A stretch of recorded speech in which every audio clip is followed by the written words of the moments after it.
implementasinya itu kok analisis ranking mau kasih bergerak misal hari ini mungkin untuk tiap hari penalaran bahasanya macam korasi nanti outputnya kadang masih di salah paten, kadang kali implementasi pikiran mau dan nunggu lah buat kan apa belum sampai ke afirmasi tapi dia ini udah lebal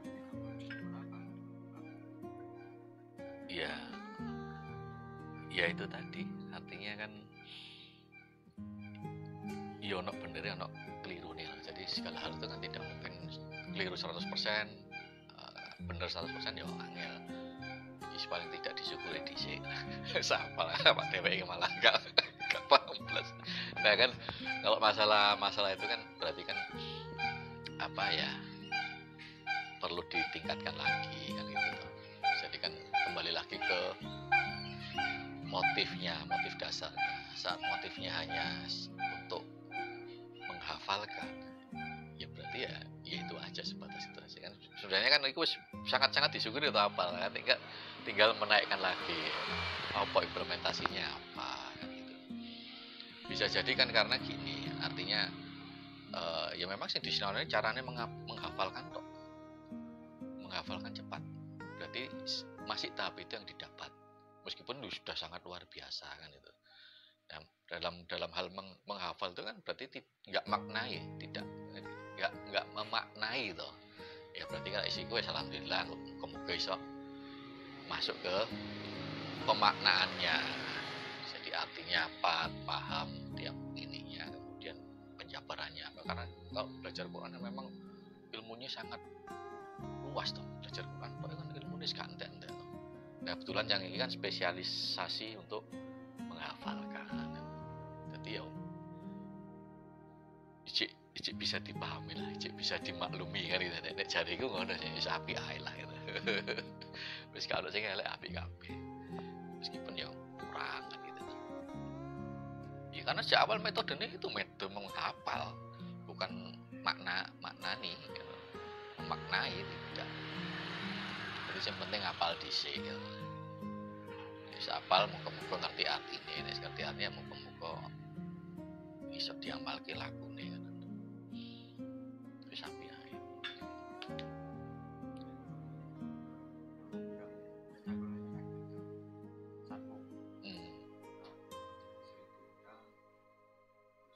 Disambil Mas di mana? Lari ini meluruskan sejarah. Misal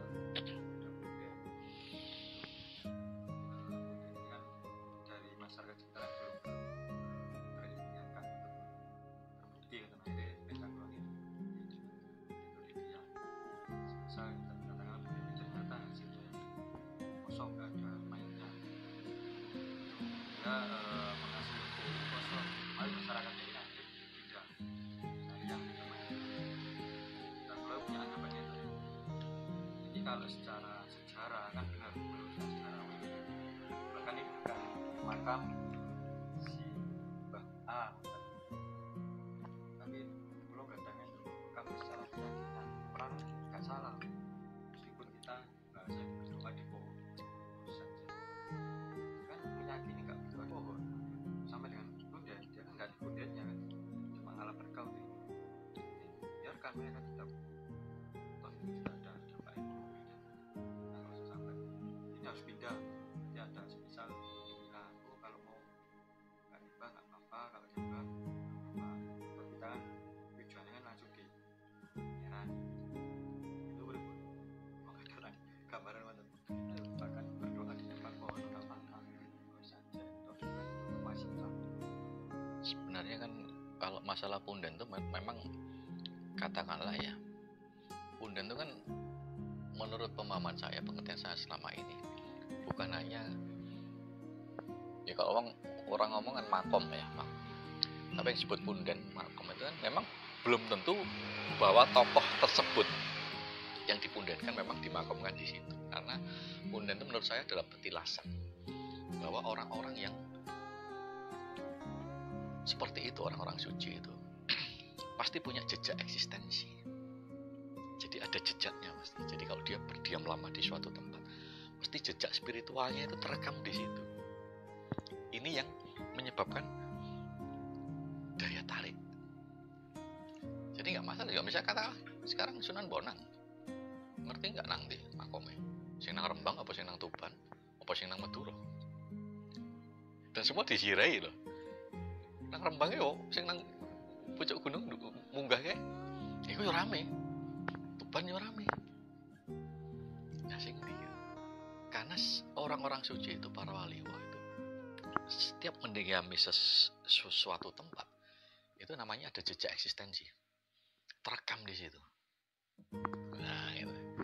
Jadi ya memang kalau kita ngomong ya, nggak mungkin orang itu datang ke situ mulu bukannya kalau memang tidak ada tarikan seperti itu. Makanya misalnya ini, nanti nggak sholat nang masjid-masjid tua ya, rasanya piye? Enak nggak? Adem ngejari. Meskipun masjid tua loh ya, bukan masjid sekarang sing arsitekturnya modern. Misalnya lebu nang perumahan sing api-api, masjidnya kan wah api lah ya. Tapi beda karena di situ ada tarikan. Kenapa? Orang di sini nek bangun masjid itu tidak ada pertimbangan kayak arsitekturalnya piye ya enggak. Tapi melihat tempatnya, melihat tanahnya, melihat ini. Sehingga dari secara tempat sendiri itu mempengaruhi rasa kita untuk naik. Jadi dari pemilihan tempatnya itu luar biasa. Ya, jadi memang Gusti Allah ini ada tempat-tempat istimewa kok. Kan gitu lah. Dan orang-orang dulu yang tahu. Monitor terus.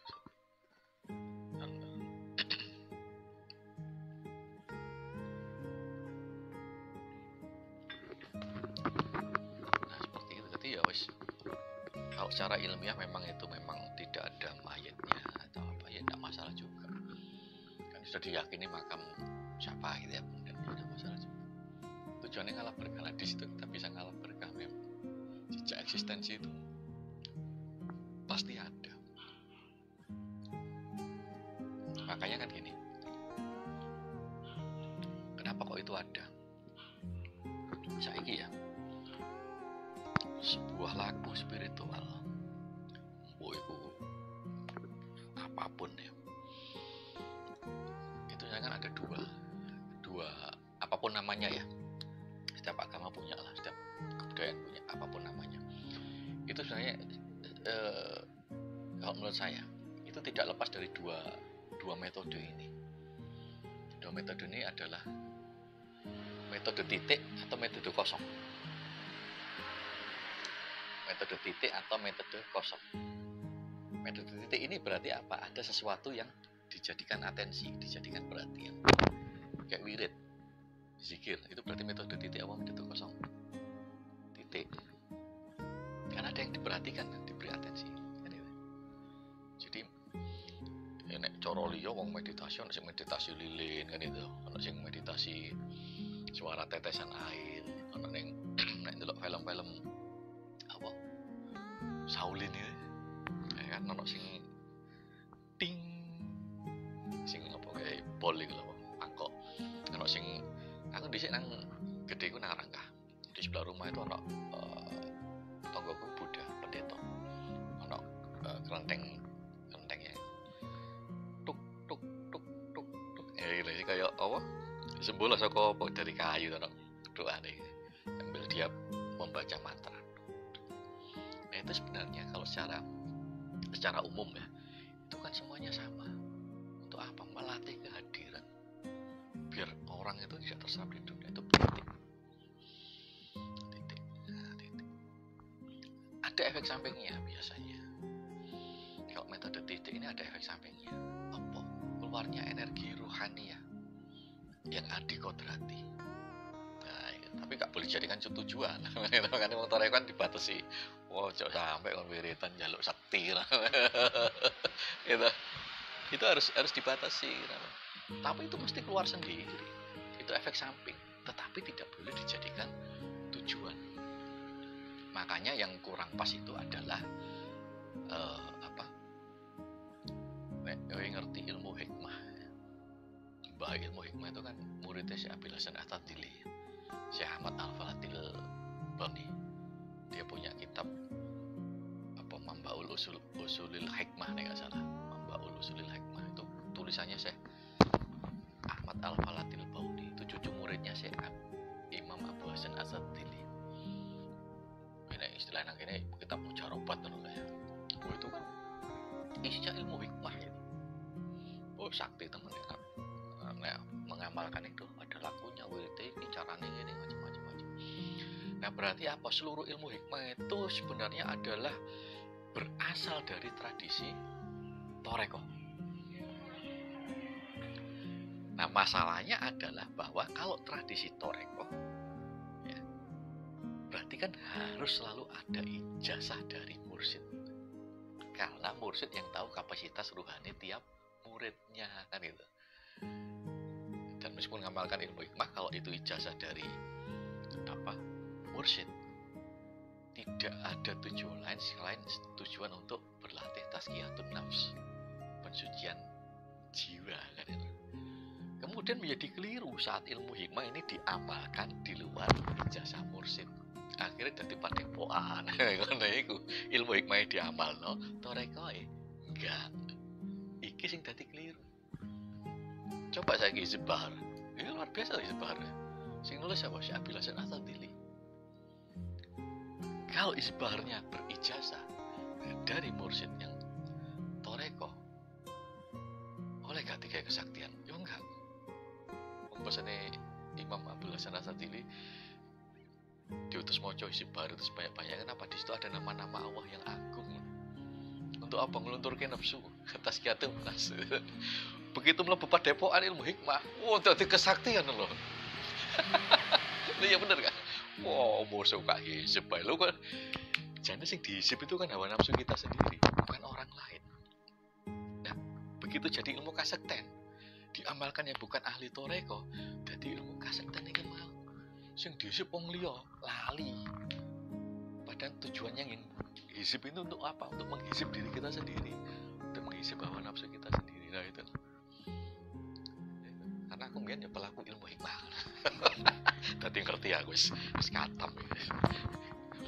Nah, menjadi eman itu saat ya itu tadi kita tidak boleh untuk meniatkan itu. Tidak masalah. Torek itu cukup. Makanya kalau yang titik itu tadi efek sampingnya apa? Keluarnya kekuatan ruhania, adi kodrati. Karena wong toreko itu nek ngomong kudu dijogo. Kedaten iki. Kan hati-hati kan gak oleh emosi, gak oleh apa itu. Kalau keluarga dhewe sing ngomong kudu sing api-api. Itu titik. Sekali lagi tidak boleh dijadikan tujuan, gak boleh diharap-harap. Begitu kita jadikan tujuan ya sudah kita downgrade. Sebatas itu yang kamu dapat nanti kan. Jadi istilahnya nang ngarep kan ana Alfamaret lah. Nang ngarep kene lho ya. Kalau kita menjadikan itu sebagai tujuan, ibarat kita masuk ke Alfamaret cuman oleh sak botol ini. Padahal jane kan oleh sak ono ambane lah itu. Gitu. Tapi begitu kita niatin untuk sesuatu aja, yaudah kita oleh ya cuman iki tak banyak kita ya rugi toh. Terus nang akhirat terus dipethok dhisik. Wong toreko kan repot toh. Gak oleh njaluk sugih, gak oleh njaluk waras, gak oleh njaluk apa-apa itu. Makane nek melok toreko pikiran dhisik kan nek aku. Ora oleh apa-apa. Karena semuanya diajarkan untuk lillahi ta'ala, mencari pangeran. Jadi kalau apa namanya? Kalau titik itu ya itu. Titik itu memberi atensi pada itu. Bahwa Allah itu satu-satunya. Tapi kalau yang kedua itu yang kosong. Kalau kosong itu berarti menafikan segalanya. Wis gak ono kabeh. Ono kabeh. Wis kosong, wis gak ada apa-apa. Gak ono apa-apa, gak ono kabeh. Ini yang apa? Untuk meneguhkan bahwa ya sing ono cuman Gusti Allah, sing liyane gak ono.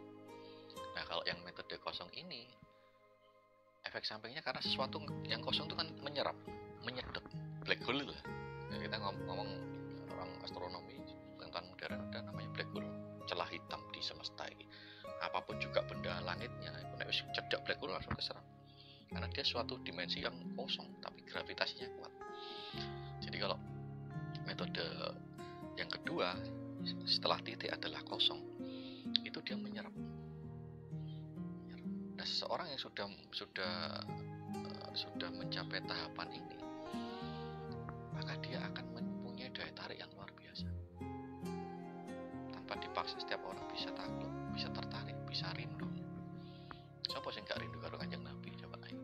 Nanti kene peduk, nggak nanti. Pernah hidup sejaman tidak nanti, nggak pernah loh. Tapi kita selalu rindu, tertarik. Nah, antara titik sama kosong ini, sebenarnya kedua-duanya harus jalan. Makanya kenapa kalau wong-wong yang dikategorikan wali itu kan kadang ya diparingi Gusti Allah kelebihan ya, ada karomah, ada macam-macam ini karena titiknya. Tapi di sisi lain beliau juga mempunyai daya tarik yang luar biasa, kangen gitu. Itu beliaunya masih ada, nggak ono Yus juga sama. Makanya petilasannya sing diistilahkan orang-orang sini sebagai bundan, mesti menarik ya. Ayo. Mesti menarik orang untuk datang hadir untuk apa? Itu tadi frekuensi cahaya. Jadi kita misalnya ini lah, kita memang biasa ya ketemu orang-orang yang para kiai sing alim alama itu kan seneng lah. Ini ruwet ngono ae. Misalnya aku tekan nang pondok peta lungguh tok ngono wis padang. Kenapa? Ya itu tadi. Frekuensi cahaya itu mengangkat frekuensi kita, menarik sehingga padang. Itu.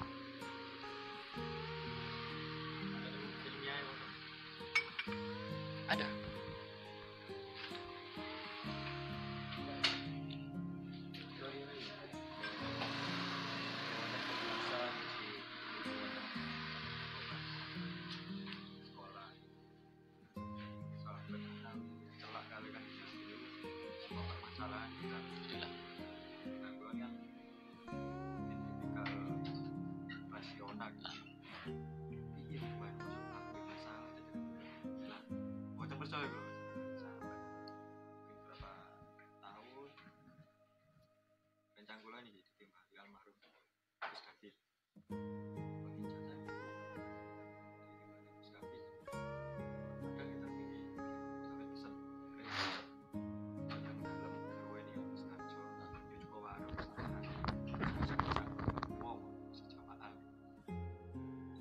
Kemarin modal guys, ngobrol biasa seperti bahasa itu ini pripun ngomong lari terakhir.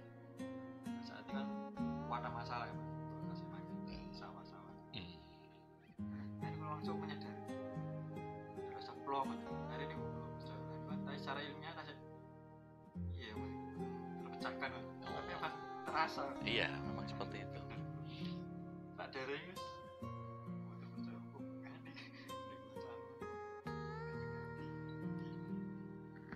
Kalau memandang wajahnya orang-orang suci itu kan bisa menaikkan taraf keimanan kita gitu. Memandang wajahnya memang seperti itu. Artinya gini loh, kini nek golek masalah itu mesti ada, karena masalah itu letaknya di mana? Di pikiran. Jadi nek kini golek masalah, aku di masalah apa? Golek mesti ono, karena itu masalah itu letaknya di pikiran dan kita pikirkan. Masalah itu letaknya di pikiran dan kita pikirkan, kan gitu tuh. Sehingga ya mesti ada. Nah, masalahnya adalah pikiran ini kan sesuatu yang relatif. Artinya gini saya tak oncek ini. Sebenarnya yang disebut manusia itu kan kita ini kan yang kita sadarin dengan kumpulan-kumpulan ingatan. Misalnya senengku Bagus, berarti saat nama saya disebut Bagus itu ya, berarti aku ini sebagai Bagus yang punya kumpulan ingatan sing jenenge Bagus iki mau. Wah, aku anake bapakku, ngene. termasuk bagus kan nama diri ya, termasuk agama. Itu kumpulan ingatan. Agama aku apa Islam? Itu kumpulan ingatan tentang segala hal Islam yang mlebu nang pikiran. Termasuk pekerjaan, status sosial, apa posisi di keluarga sebagai apa, adik, kakak, anak keberapa. Itu adalah kumpulan-kumpulan ingatan. Kumpulan-kumpulan ingatan. Nah, saiki ngene masalahnya. Misale ingatanmu iku dilangno kabeh. Kowe tetep ono apa ora? Kan kita mengingat toh, oh jenengku iki, aku iki anake sapa, mbak mase sapa, aku adik sapa, aku bojone sapa, aku tanggane sapa. Kerjaanku itu kan kumpulan-kumpulan ingatan. Enggak, itu kan ingatan toh. Jadi setiap manusia itu punya ingatan yang macam-macam tentang dirinya, tentang status sosialnya, tentang apa. Nek ingatan itu dilangno, kabeh mesti. Menungsane tetep ono enggak?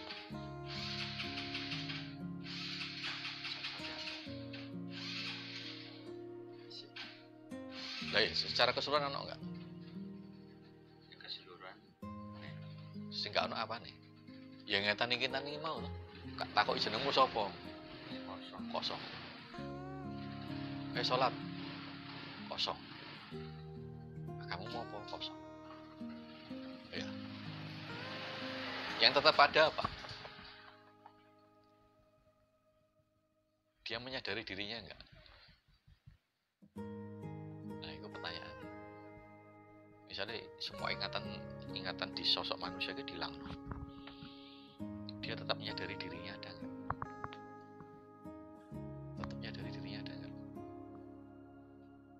Tinggal itu yang ada. Aku ada. Meskipun tanpa ingatan apapun, tapi dia tetap menyadari aku ada.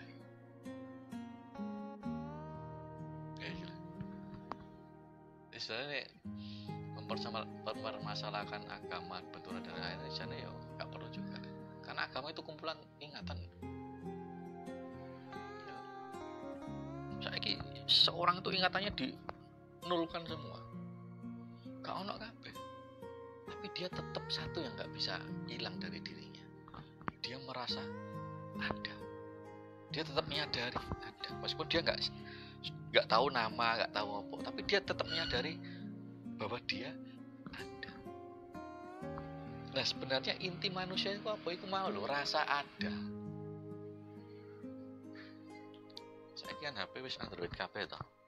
Nanti nggak wifi foto bareng-bareng. Wong telu wong papat karo kanca-kancamu nanti nggak?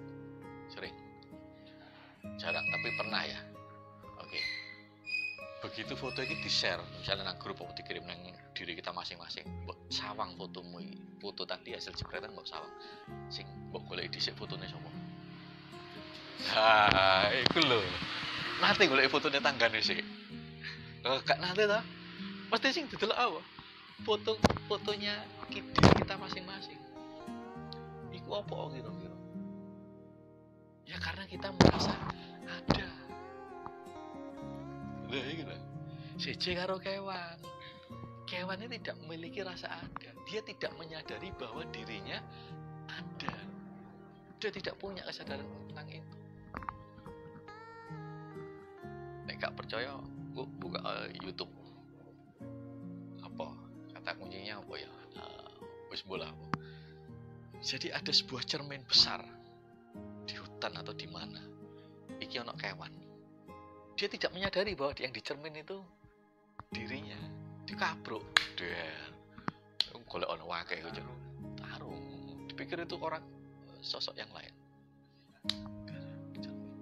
Karena mereka tidak mempunyai kesadaran.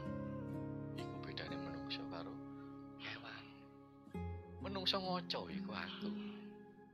Kenapa kok bisa mengatakan bayangan di cermin itu adalah aku? Karena mempunyai rasa ada iman. Jadi egane seluruh ingatan manusia ini dihilangkan. Satu yang tidak hilang, bahwa dia merasa ada, bahwa dia menyadari bahwa dirinya ada. Aku.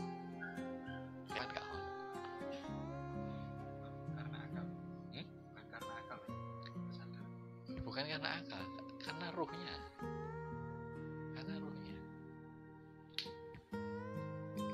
Ruhe manusia, ruhe hewan ya siji.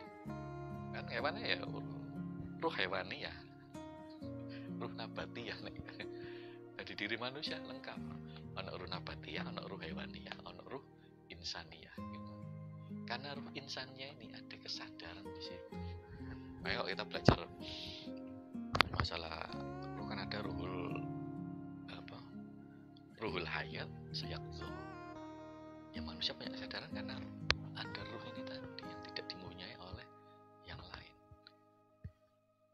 Karena ada ruh, maka manusia menjadi weruh. Ini cara Jawa. Karena ada ruh, manusia menjadi weruh, sadar diri. Karena weruh itu dia punya kaweruh. Nah, gitu ya. Ruh, weruh, kaweruh. Menyadari dirinya, kemudian kaweruh. Mempunyai kaweruh, pengetahuan. Makanya kita tidur, kita nggak weruh. Dielokno wong kaya apa yang menengahi, coba tangil. Dielokno elek lah, nesu. Gitu. Saat tidur, yang menggenggam ruhnya siapa? Gusti Allah. Digenggam. Maka manusia ora weruh. Dia tidak punya kaweruh. Dielokno kaya apa ya menengahi, disanjung kaya apa ya menengahi kak mongkok atine kak seneng atine. Karena itu tadi. Begitu ruhnya dikembalikan, sadar meneh ta, dadi weruh meneh, punya kaweruh lagi. Kaweruh tentang dirinya ini tadi sebagai apa itu. Nah, itu tadi. Jadi ingatan ini loh, kumpulan ingatan. Mau tekan di sak durunge kok malah ngomong tentang ingatan.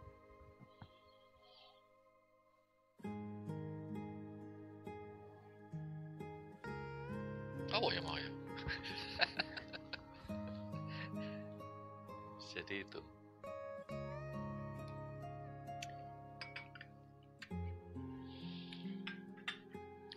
Jadi manusia itu ya itu tadi ada kesadarannya.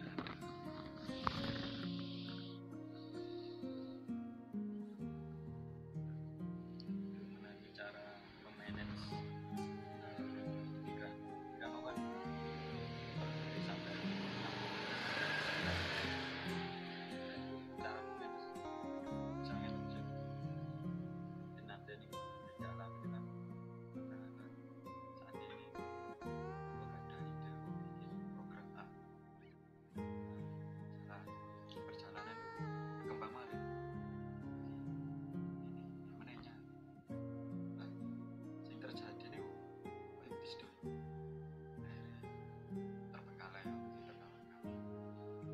coba tapi kalau tarik ada hal yang baru tertantang umur harus berjalan berapa tahun lu dari sekali manage pikiran Gini, itu sebenarnya kan segala sesuatu itu kan ada ruhnya kan istilahnya.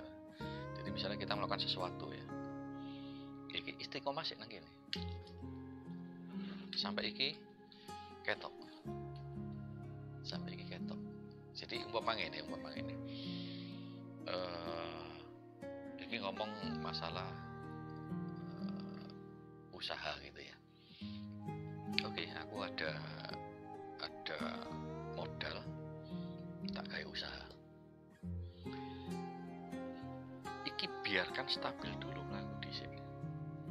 Kalau ada uang dari ini, ojo digawe hal usaha yang lain dulu, tapi dibuat gede no iki. Karena uang ini ruhnya usaha ini. Iki nek kemudian hasil dari iki durung jejeg ngadegi, kemudian dipakai lain, sudah beda rasanya. Kecuali kalau kita punya modal lain yang bukan dari ini, ya gak apa-apa. Tapi ini kan duitnya dari sini, ya. Jadi ini dikembang loh. Yang ada hubungannya dengan ini tentunya. Jadi istilahnya kan ini ada turunannya. Ya gak apa-apa. Tahu kalau sama sekali lain, biasanya akeh ngono. Akeh. Iki gak dadi, iko malah gak dadi. Ayo. Harus paham mekanismenya ini. Kalau turunannya tidak apa-apa, tapi begitu ini beralih ke hal yang lain sementara ini. Jadi di sini tuh intinya kan adalah keistiqomahannya itu mau. Istiqomah. Ya, karena itu kan itu tadi kita sadari bahwa ini urusannya kaitannya dengan pikiran ya, kembali ini mau. Jadi sebenarnya kita kan bukan pikiran itu tuh. Kita bukan pikiran ini tadi tuh. Artinya apa? Ya itu tadi, kalau misalnya pikiran ini kita hilangkan semua ya kita nggak masalah juga. Yang tetap ada apalah rasa ada gitu. Berarti kita yang inti yang ini tadi tuh, rasa ada nih, bukan yang pikiran-pikiran itu tadi. Sehingga kalau misalnya seperti yang saya katakan tadi, katakanlah kumpulan ingatan tentang agama. Agama ini kan jalan menuju Tuhan. Agama ini bukan Tuhan, kan? Berarti kan sing kurang pas kan saat seseorang itu menuhankan agama lali. Nah, agama ini adalah sebatas jalan menuju Tuhan. Jadi yang dituju Tuhan. Ojo menuhankan agama. Dan juga dengan hal yang lain, itu sebatas pikiran. Sebatas pikiran. Sehingga apa?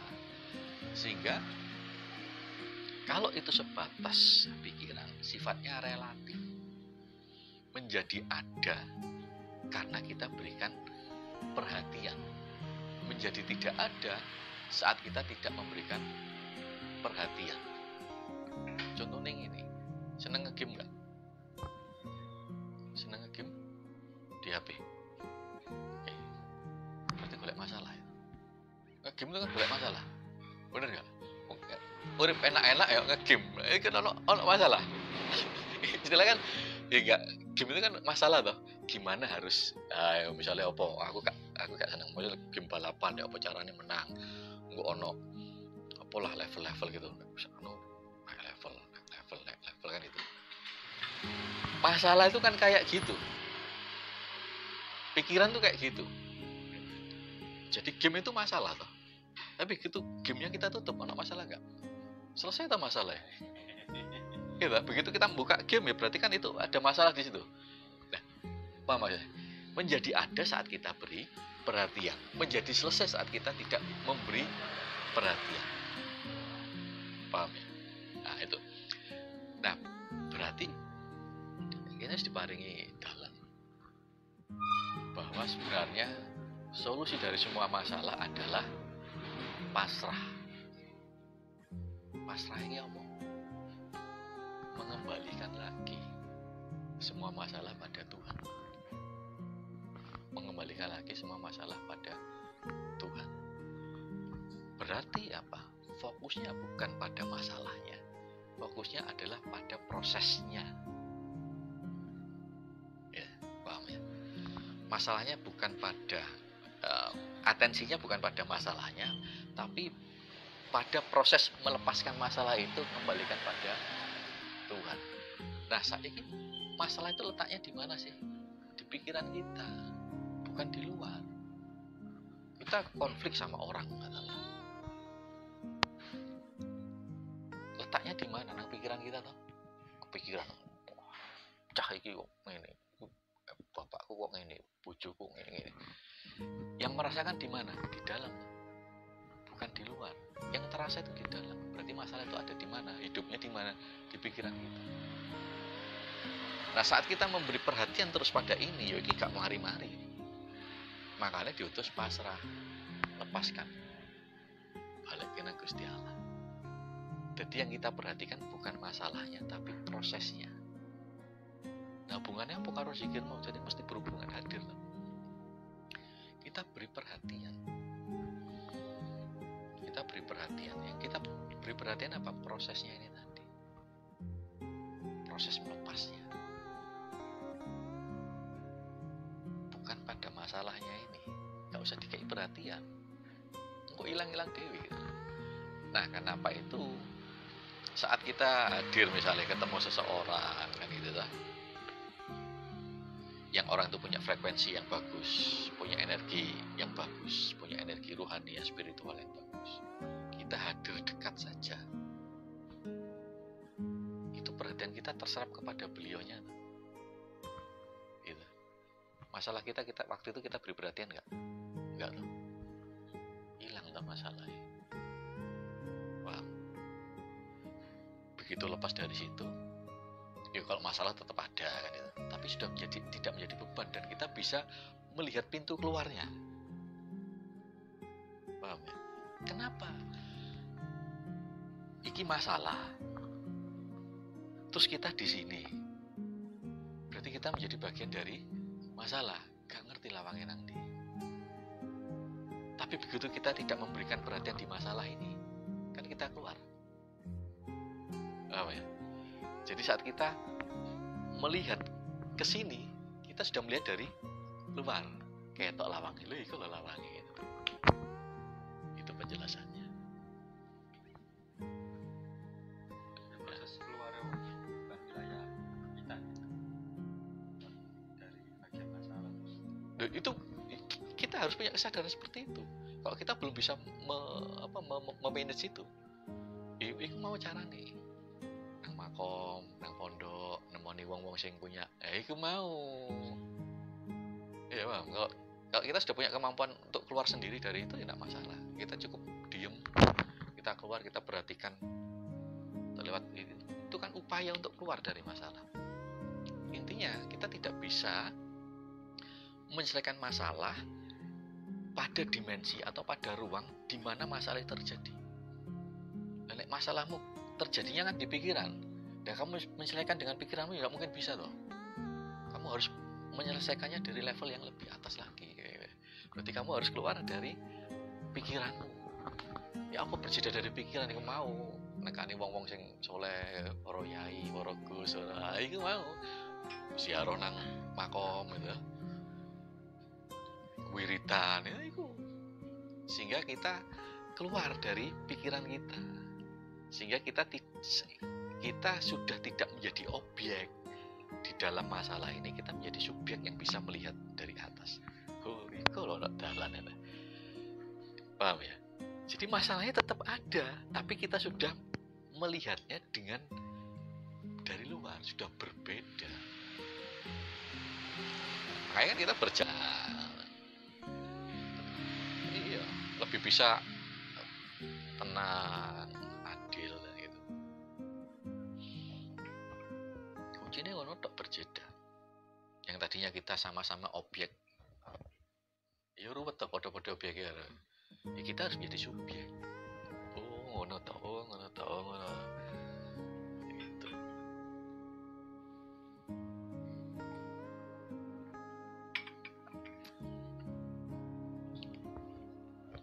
Iki mau nggowo iki ta. Ya dimaem lho. Nek rene ya ora usah apa-apa. Dimaem.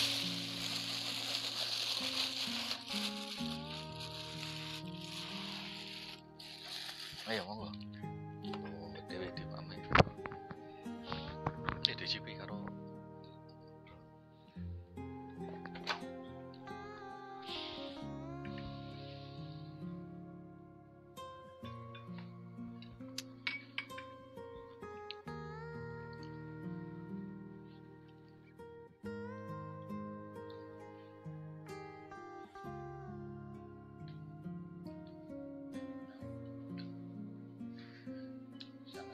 cara untuk katakan menenangkan kekuatan dengan wirid salah satunya. cara instan and dibuat katakan berapa saat langsung bisa tenang. Oh, no. Gimana? Gampang. Jadi gini, ini cara instan ya. Jadi kan kita nge-crack tubuh. Cara instan nge-crack tubuh. Artinya ini sering lihat YouTube enggak? Oke. Bateraimu cepet entek enggak? Yo. Gitu. Jadi kita akan tekor secara energi. Saat energi kita tidak cukup untuk mentenagai seluruh pikiran kita. Kenapa nek lihat YouTube atau apapun itu cepet entek baterainya? Karena YouTube ini kan modenya mode video sama audio. Coba nek gawe WA antok ya. Suwi ya itu. WA maksudnya WA teks ya. WA teks lama ini. Begitu kita buat style yang ada videonya, ada audionya, cepet tekor. Nah, saiki pertanyaannya adalah ya.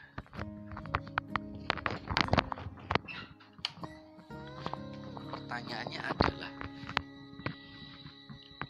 pikiran kita iso enggak mode teks tok? Iso enggak? Metune tulisan tok iso enggak? Enggak iso toh. Ya enggak. Bukan angel. Barangkali Bukan hanya angel, nggak mungkin bisa, nggak bisa, ya, nggak mungkin bisa. Pikiran kita itu mesti ono videonya toh, ada gambarnya toh, ada suaranya toh. Mungkin dulu WA ya, kita buka WA lah, kita di WA seseorang koncon. Bener itu tulisan, tapi nang kini muni toh, katakanlah ini, apa diwangsuli, sik kok disik atau bentar gitu ya. Ini tergantung sing ngirim loh. Nek sing ngirim misalnya gak ada masalah ya kita membacanya secara biasa, cek repot. Tapi kalau yang ngirim yang memang sebelumnya berkonflik, sik iki malah volumenya tinggi. Sik. Bentar. Bener gak? Berarti sing kurang ajar loh. Pikirannya kita tuh satu kata yang sama bisa berbunyi berbeda karena pikiran kita sudah punya persepsi sebelumnya. Iki sopo, ucapannya cengkoke metu toh, intonasinya metu. Dan itu tidak hanya bunyi, muncul gambar gitu. Ya paham ya. Nah, munculnya di mana? Di sini. Pasti di sini. Kan ini namanya frontal lobe. Ini kan internal movie. Jadi internal movie. Jadi kemunculan video filmnya di pikiran itu bagian depan di dahi ya. Kalau di sini bagian belakang tengkuk ini untuk penyimpanan jangka panjang. Jadi memori masa lalu itu di sini muncul. Nah, kita kelingan sesuatu itu munculnya dari sini. Nah, untuk berpikir secara nalar dengan logika yang bagus, dengan nalar yang benar, itu di sini namanya neokortex, itu di bagian sini. Makanya iki ana hubungannya ini. Ya, coba dilihat di tradisi Nusantara ya, di daerah manapun. Coba lihat juga di seluruh tradisi agama. Pemuka-pemuka agamanya mesti ngene iki biasa, atau pakai topi, pakai opo. Mesti nggak topi lah, gitu. Misalnya paus, ya, misalnya opo, mesti pakai ini. Wong Islam nggak imamah, ya. Di suku-suku Nusantara mesti pakai iket toh, bener nggak? Entah itu Blangkon, bu iku Surabayaan, tapi iket. Tahu nggak fungsinya apa? Ini sama sini. Mesti nutupi kene Blangkon ya katanya. Ikat Surabaya atau apapun lah penutup kepala. Termasuk di dalam agama-agama. Ini itu proyeksi masa depan. Gambaran film itu muncul di sini semua. Ini adalah proyeksi dari masa lalu.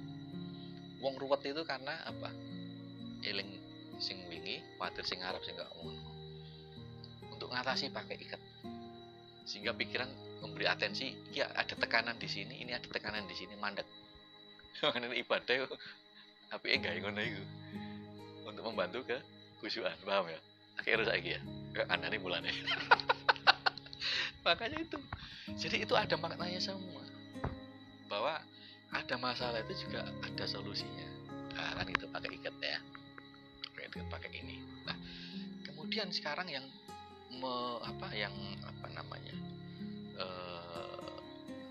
yang mengendalikan proses berpikir itu sini, daerah sini, frontal lobe.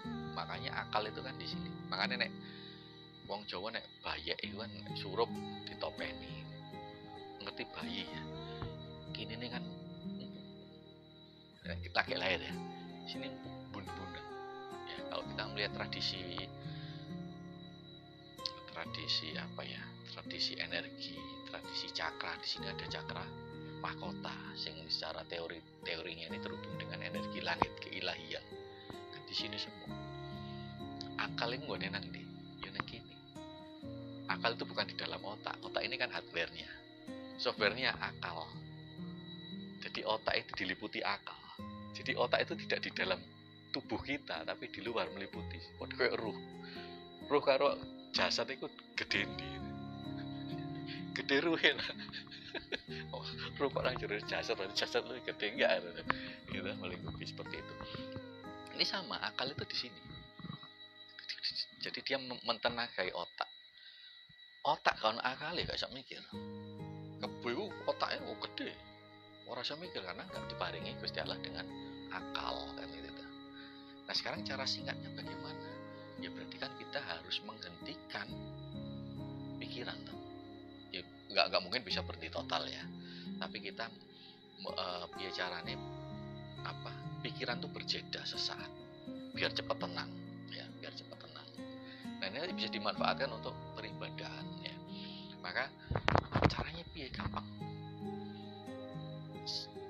Ini secara ilmiahnya kalau di fisika kuantum ya, fisika kuantum, sesuatu yang kita berikan atensi itu akan runtuh gelombangnya. Terjadi collapse wave, gelombangnya runtuh. Sehingga apa? Dia akan menjadi harmonis. Kayak misalnya katakanlah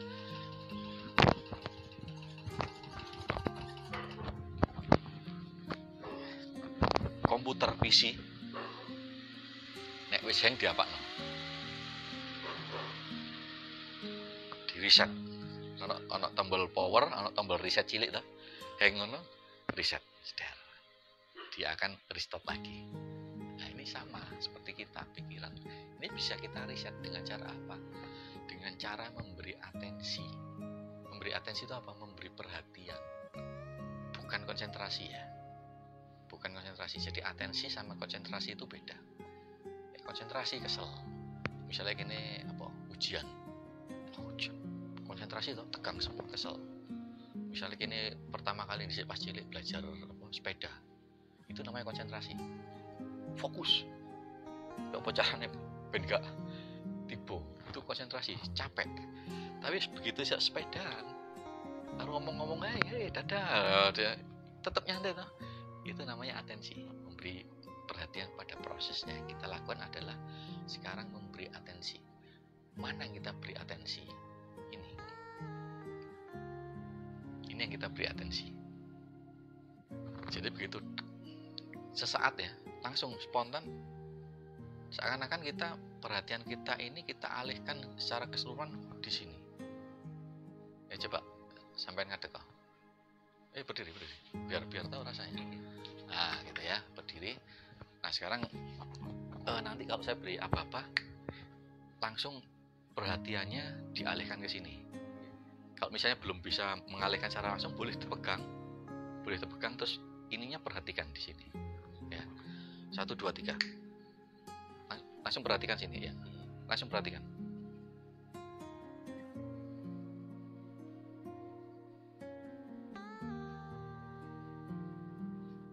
Apa sih dirasa? Geliang nggak?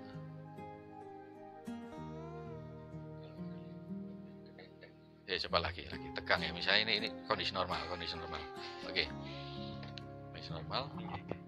Nanti langsung kalau misalnya bisa nggak pakai dipegang nggak apa-apa, langsung seakan-akan seluruh perhatian kita ini kita arahkan ke sini. Coba dipegang dulu biar nanti tahu letaknya yang kita perhatikan. Ya, 1, 2, 3. Nah, langsung diarahkan ke situ. Mau melek mau merem sakarep.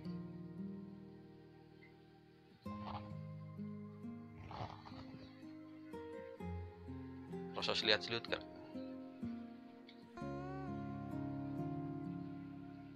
Goyang loh badannya. Terasa goyang. Nah, itu caranya. Kan langsung tenang toh. Mikir apa mau? Gak mikir apa-apa toh. Langsung tenang toh, gak pikiran gak nangis. Ya kayak gitu itu. Paham? Nah itu yang saya juga praktekkan kalau misalnya mau sholat.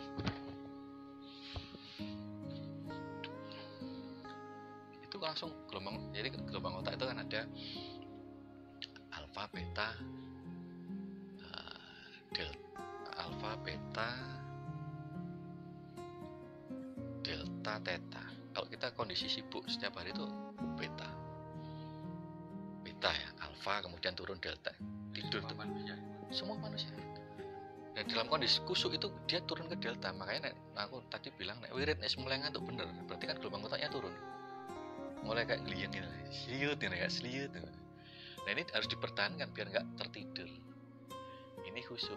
Nah caranya itu mau, cara instannya apa? Gampang wis, arahkan ke sini, langsung fokus toh, nggak pecah kemana-mana toh. Itu kamu kalau sakit, gak enak awak, wis ngono ae. Kenapa? Saat kita nggak enak badan, tubuh kita ini digenggam sama pikiran. Gak enak. Nah begitu kita arahkan ke sini kan, pikiran gak melepas tubuh. Nah saat tubuh ini dilepas sama pikiran, tubuh punya kemampuan untuk self healing, melakukan penyembuhan sendiri, seger, kesel banget. Wis ngene ae tek begitu silat-silat ya blek ngono ae wis turu, enggak masalah. Jadi kan bisa rileks. Iki gare pinter. Iya, karena saat kita rileks ini kemampuan otak itu daya serapnya tinggi. Nek enggak percaya gini. Mungkin saya punya blog ya, denmasbagus.blogspot.com. Itu saya pernah buat catatan reportase haul tahun 2008 kalau tidak salah. Itu tulisannya panjang. Saya ngikuti haul waktu ziarah ke dalam Tulungagung, terus Mbah Gofur, terus ke Peta. Itu saya tulis semua di situ. Di saat itu durung ono zamane ini, saiki kan enak ngerekam ini ya. Itu ono recorder. Iku gak, aku mengandalkan apa? Dengar. Jadi tak rekam semua itu. Caranya apa? Iku mau harus lihat silut ini. Merekam semua untuk ditulis. Sekarang reportase tuh, Pak Dewi kan nulis tentang HP zaman biyen itu kan. Dan saya tidak punya kayak wartawan apa zaman biyen kan ono sing alat rekam itu ya yang digital itu ya. Saya ngandalkan ingatan. Jadi Mbah Gofur dawuh ya. Aku ngrungokne karo teklek-teklek ini. Dan sengaja saya. Karena saya tahu metodenya loh. Nah, jadi ya nggak memperhatikan. Waktu itu ya nggak terlalu memperhatikan. Jenenge wong memang nggak konsentrasi ya, atensi aja. Setelah sampai rumah mulai recall memori apa ya. Oh, panjang itu tanpa alat rekam. Makanya kondisi tenang. Iya. Di tempat keramaian. Ya ngono ae. Di tempat keramaian ya ngono ae. Makanya wiritan ya ngono carane. Ben cepet masuk gitu ya. Bismillahirrahmanirrahim ta'ala al-Fatihah. Itu langsung wis al-Fatihah karo iki mengalihkan perhatian ke sini. Cepat tenang. Arep sholat begitu niat usolli fardhu. Jadi sambil ngadeg kan. Wis ya. Gampang aja. Iya itu dasar, makanya kan pernah didhawuhi dari juga pernah nulis di blogku. Wong zikir itu sebenarnya seharusnya cerdas. Kulino zikir. Karena kulino tenang toh. Tenang kapasitas otak terbuka lebar, daya serapnya tinggi, ngapalnya cepat. Gitu. Dengan cara itu bisa. Ya kan kombinasi lah. Jadi itu di awal terus ditambah zikir, tambah wirid, apalah. Dibuat doa ya. Doa itu kan bukan pada, yang terpenting dari doa itu bukan kata-katanya, tapi rasa di balik doa itu kan.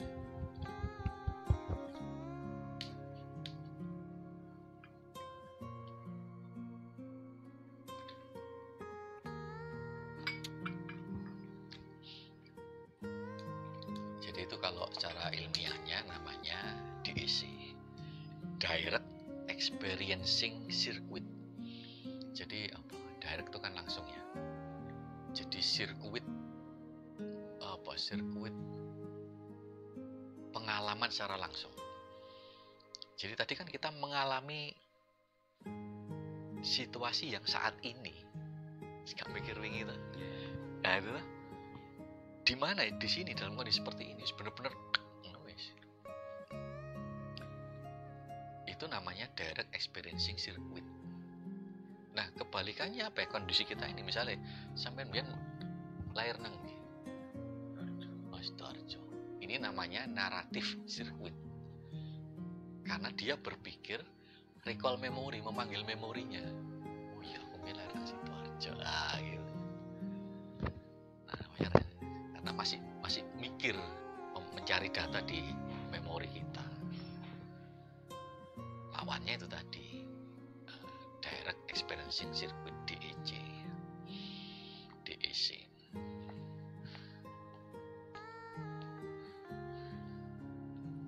Itu metode untuk khusyuk. Sinau khusyuk kangelah secara lahiriah ya. Kan nanti tinggal nambah secara batiniah kan itu tadi nyambung itu tadi kan. Tahap afirmasi, tahap meditasi, tahap kontemplasi. Tapi ini biar mempermudah aja kita. Kayak sumpuk-sumpuk ya ngono ae. Jadi gak usah golek makom dhisik kesuwen ato makome. Makome ato. Wis longgo enak. Jadi benar-benar kita hadir. Yang utama itu hadir.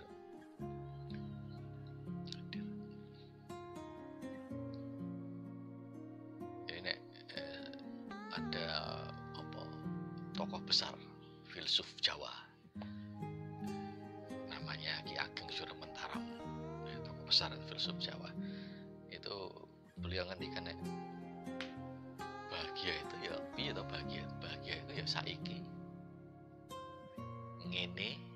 Saiki berarti kan saat ini lah, itu tidak terserap ke masa lalu, tidak khawatir ke masa depan. Saiki ngene, saiki kene, iya kene gak kepikiran ke tempat lain. Bahagia itu saiki kene ngene kan situasinya kayak gini ya wis ini kita terima, mbok sumuk mbok yang mau kita terima. Saiki ngene kene aku gelem. Jadi kerelaan menerima saat ini di sini dan dalam kondisi seperti ini iku sing jenenge bahagia.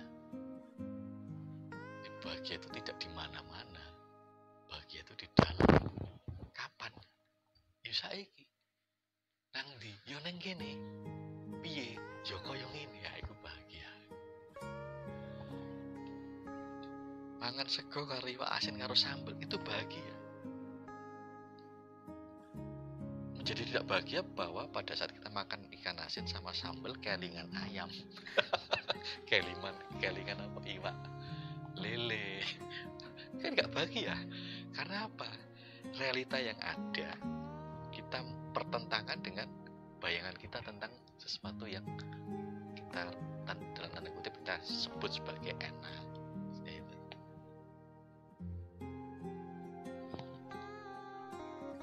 Makanya kan penderitaan itu berawal dari apa? Perlawanan dari dalam diri atas kondisi yang sedang kita alami saat ini. Itu menderita. Jadi penderitaan itu berawal dari perlawanan dari dalam diri atas suatu kondisi yang sedang kita alami. Itu menderita.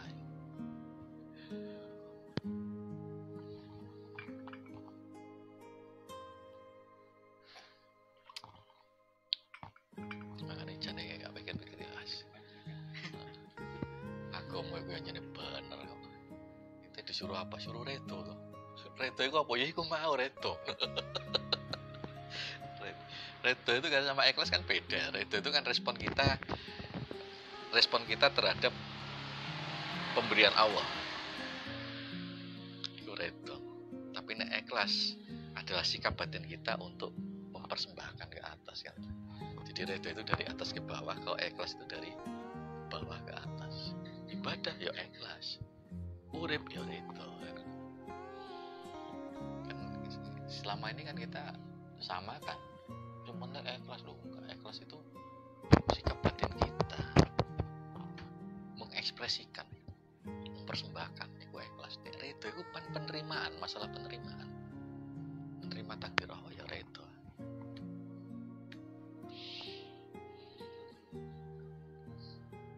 Itu cuma arah aja gitu. Arah aja. Ridho itu dari atas ke bawah, sikap batin kita dari atas ke bawah. Kalau ikhlas itu dari bawah ke atas.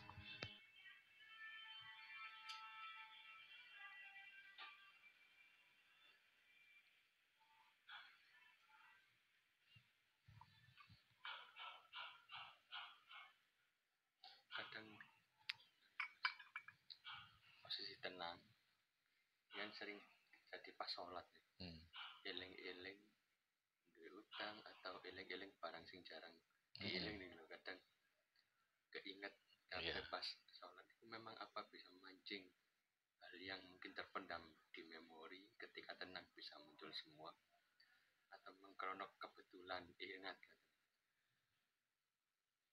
Iya, itu memang satu kalau dipandang dari segi sudut ketenangannya, itu memang seperti itu. Tenang itu menjadi jalan keluar kan. Tapi menjadi keliru nek iku mau wayahe salat iki mau. Makanya anak kancaku lali salat ngolah eling. Ayo. Ketemu. Lah makane iku. Makane kan kayak guyonan nek misalnya arek-arek golek ya apa? Lali aku wis salat wae ngolah eling. Jadi memang itu. Jadi kan pelajarannya di situ kita ambil ya nek tenang itu karena orang nggak panik toh. Saat nggak panik ya kita tahu jalan keluar gitu loh. Bisa ndelok lawang ini mau. Karena fokus kita sudah tidak di situ, tidak pada masalahnya itu.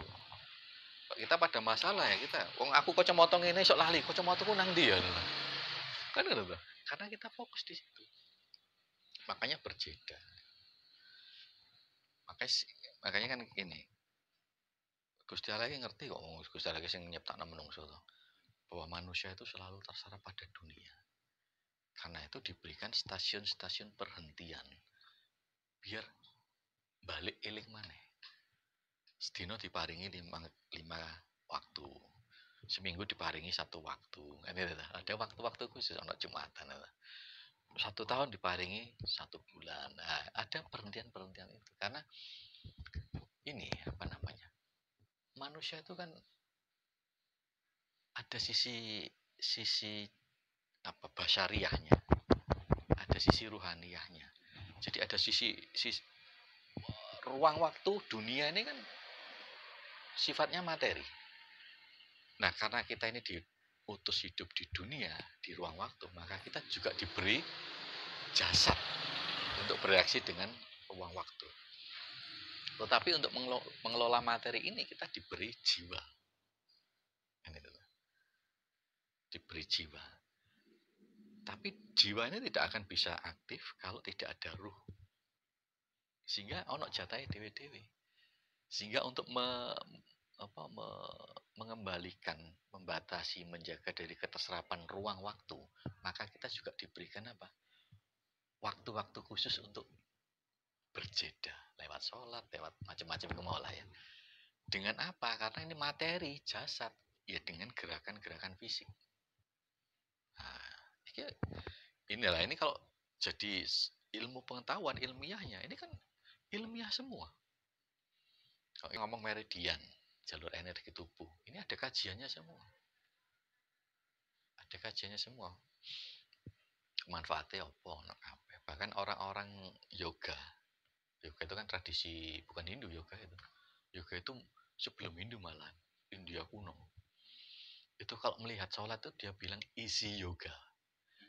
Jadi yoga yang ringkas, termasuk raja yoga. Ini top-topnya yoga sholat ini. Ya kita kan nolak, oh yoga itu apa?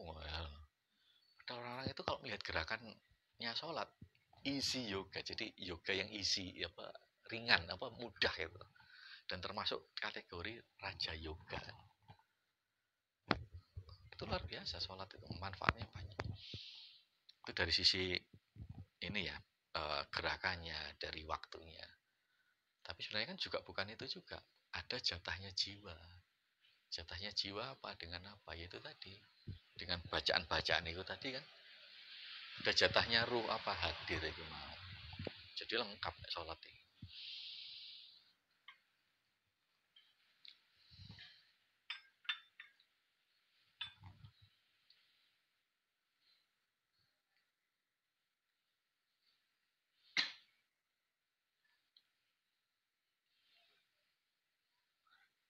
Ini dimaam ya kak dimaam plus ya. Ayo gowo ya dimaam dhewe lah ayo.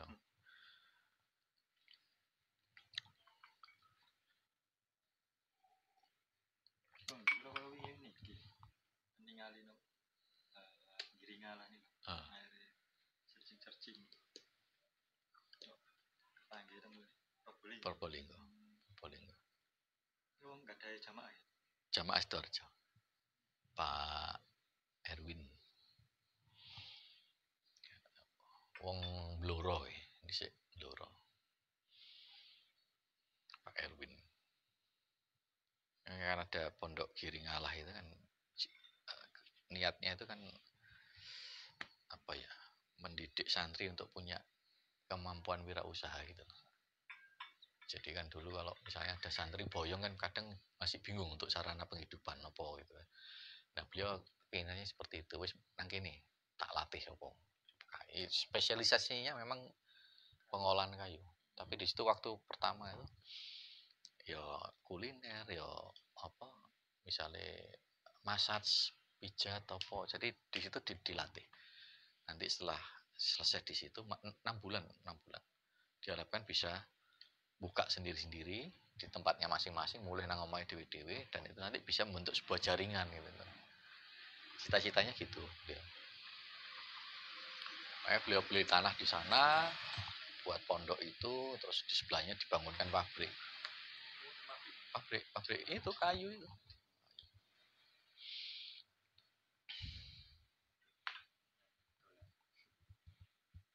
Dalamnya nang Sidoarjo. Beliau datang mungkin mereka. Riwariwi.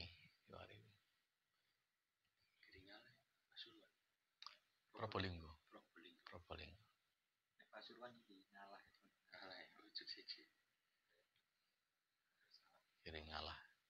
Pondok wirausaha kok itu. Tapi setiap minggu juga datangkan ustad saka ini ya Sido Kiri nih gak salah ya ngaji kitab. Aku pas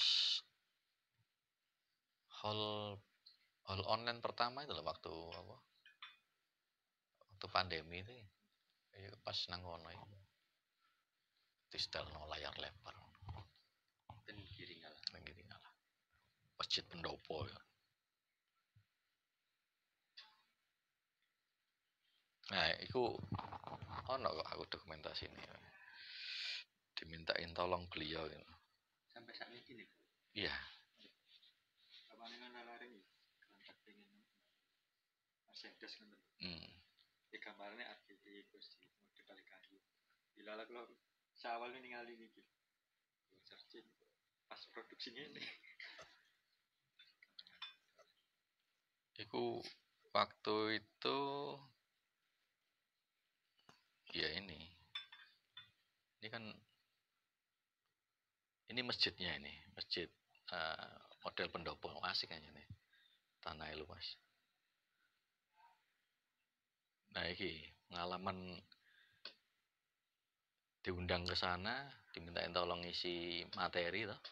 Tak pikir ya jadi beliau waktu itu yang mondok di situ saya disuruh memberi isi materi lah ya sambil undang beberapa santri dari pondok kan di sana banyak pondok dan ke sana saya ngasih materi gitu. Dan kok aku gak ngerti ini saya pikir biasalah ya saya bagi-bagi itu pondok kiai nanti waduh mati aku kualat itu. Jadi jadi sing diundang kan santri-santri ini dan itu saya nggak tahu ternyata ada kiai yang ikut ijek 66 lah ya. Yes, lebih sepuh dari aku. Ada 3 kiai. Yo kiai pondok. Pondok Probolinggo di sini. mungkin biyen yo kanca-kanca pondok jadi antar kiai ini akrab. Ono Habib bisa. Waduh mati aku. Aku ini gak ngerti. Suwe-suwe. Waduh, salah nih ya. Pak Dek tadi apa nuturi? Ya bukan nuturi ya, saya sharing materi saya. Anak kiai. Tapi ya mereka antusias. Karena mungkin dapat sesuatu dari sudut pandang yang lain tuh. Jadi kayak para kiai iki yo antusias aktif itu. Terus malah, Malah ngetol kan gimana pun. aku gak ngerti aku pokoknya di papak Pak Erwin Rene itu terus korono. Terus malah mari acara itu setelah selesai itu kan malah Habibnya ini marani aku. Jadi diskusi. Pengalaman menyeramkan ya oleh awak dhewe iki opo ngono. Tapi beliau cocok. Istilahnya apa yang saya sampaikan tuh apa cocok bagi beliau sehingga makanya waktu mari acara malah Habibnya ini selesai itu marani aku ajak diskusi. Alhamdulillah lah. Alhamdulillah aku gak ditegur lah. Berarti kan gak keliru-keliru nemen yang tak omong ya.